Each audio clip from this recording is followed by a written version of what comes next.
With great power comes great responsibility.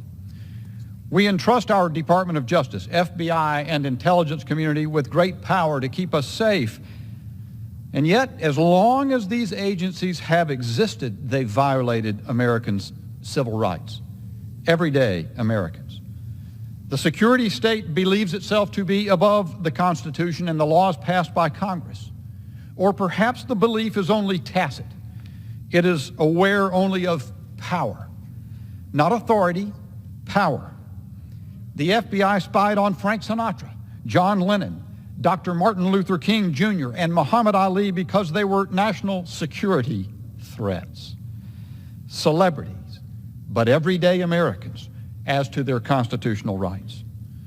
The intelligence community abused power to spy on presidential candidates, a sitting president, and members of Congress and their staffs. The FBI continuously coordinated with social media companies to moderate social content, the public square. So contemptuous are they and out of touch. When confronted with this just weeks ago, they said we were merely engaging with our community partners. Leading up to the 2020 election, the FBI worked hand in hand with Twitter and Facebook to silence the Hunter Biden laptop story. Concealment from everyday Americans. They've continued to censor and silence criticism of COVID policies and vaccine mandates to the harm of everyday Americans. In 2013, the former director of the National Intelligence, James Clapper, lied to Congress about the NSA collecting data on millions of Americans, yet he's escaped a reckoning. The NSA spied on groups including Human Rights Watch and Amnesty International and other NGOs.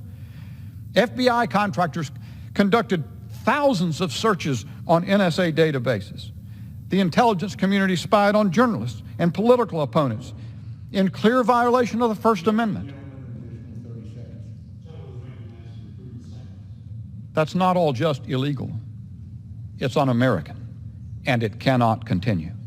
The government's massive surveillance apparatus is well documented, but there's still much more that we do not know.